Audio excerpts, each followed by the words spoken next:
Well, it was another disappointing day for Leeds United. It's now 1 win in 6 for Daniel Farke's side. We've got a lot to discuss before Tuesday's game at Middlesbrough. So without further ado, let's get into 5 things we learned from Luton 1, Leeds United 1.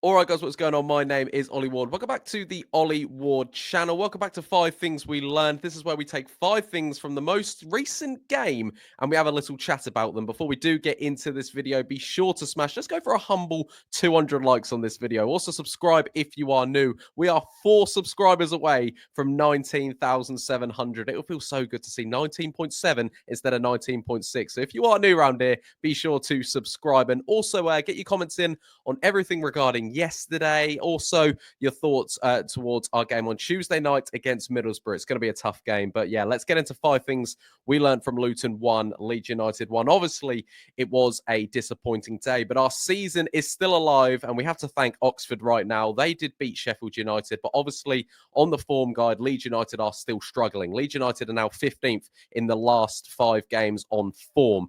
And if you look at the likes of Middlesbrough, I think they're sitting around 2nd or something like that. So it's going to be, you know, a tough time on Tuesday. But we were talking about yesterday's game. And yeah, wasn't good enough performance-wise. Completely understandable. The frustration with the fan base and frustration with myself. Obviously, I've calmed down a bit from yesterday. I'm trying to see the positives, trying to see how we get out of this and win our last 6 games. It's going to be tough. It's a big ask, but I want to know what you guys think in the comments down below. Let's start with number 1. Well, I kind of touched on my match reaction yesterday. Too slow. And this has kind of been a thing with Leeds United all season, but when you're winning games, it looks like you're dominating possession. It looks good.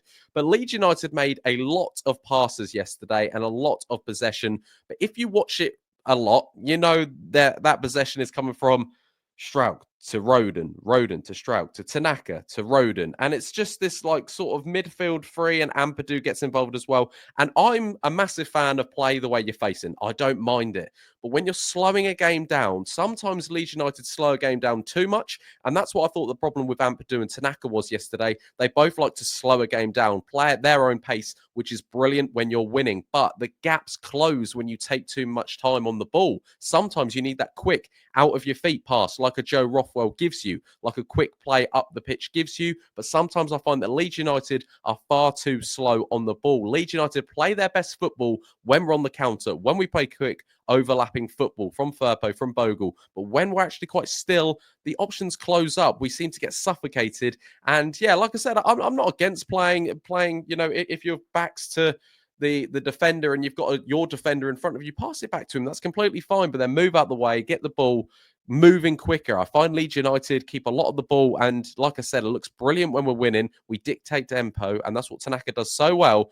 But when Tanaka and Ampadu, you know, in that midfield or anyone on the pitch, when you slow it down too much, gaps go, and it's frustrating to watch. And I think a lot of us will agree on that. We need to play quicker. We need to play our counter-attacking football. We need to make these runs that we were doing at the start of the season, that we were doing for the majority of the season, apart from the last sort of 5-6 games where it seems to be all going terrible. But either way, too slow on the ball for me. That's what I saw yesterday. Number 2.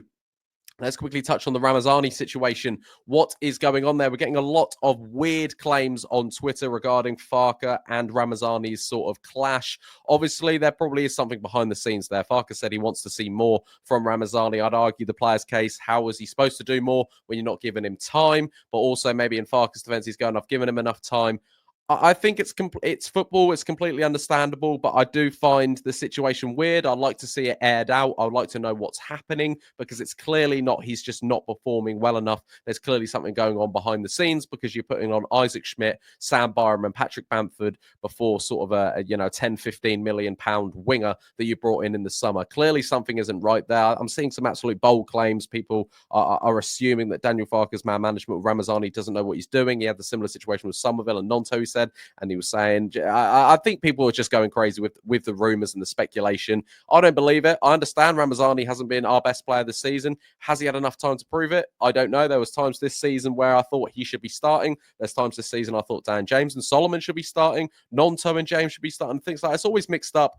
Do I think Ramazani deserves more time? I do. Daniel Farke needs to use the squad more. But at the end of the day, Daniel Farke is the Leeds United manager. If something's happened behind the scenes, fair enough. air it out, though, because fans are just going to keep questioning it until you tell us what's gone on. And Ramazani, I'm sure, we'll hear a side of him as well. But next up, let's talk...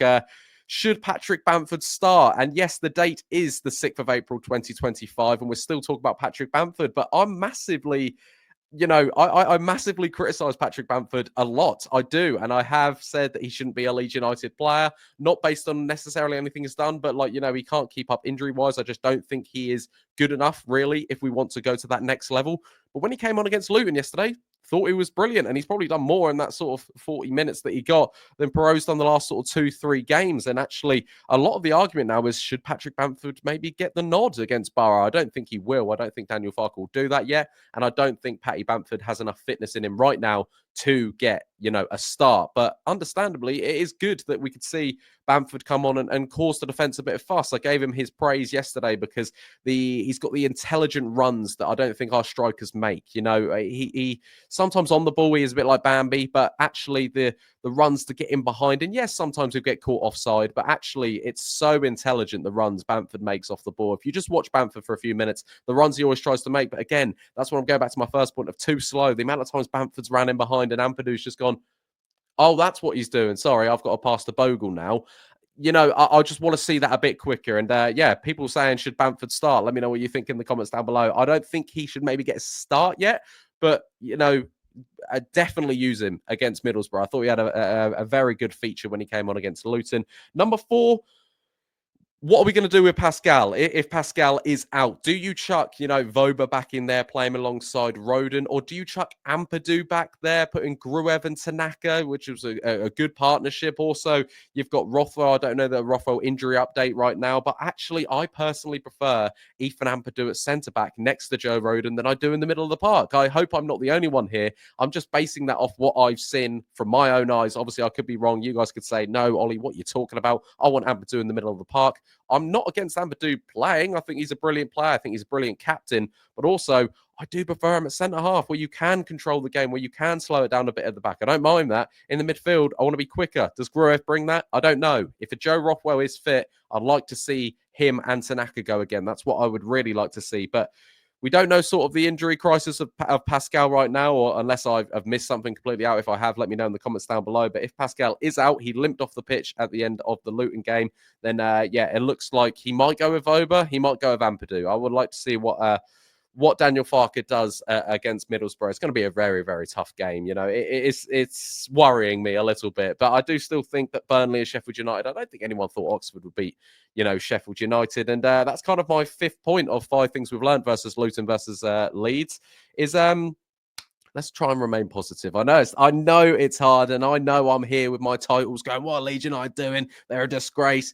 That's 5 minutes after a game. I try and think, Leeds United are going to be okay. I still personally do believe, if you ask me right now, are Leeds United going up? I will say yes. I still do believe. I don't know how, if it's top 2 or playoffs, but I do believe, similar with Daniel Farke, that we will be a Premier League team next year. And if the thing is, this could come back to bite me completely. This could be clipped up in May and I could look completely stupid. But that's where I'm at right now. I do think that is the case. I really do. I know I'm watching it off performances and I'm not completely impressed. I'm really, really not. I'm worried about this form, about how much we've dropped. But I do think we, relying on the other teams of like Oxford and beating Sheffield United, and obviously Sheffield United have to play Burnley.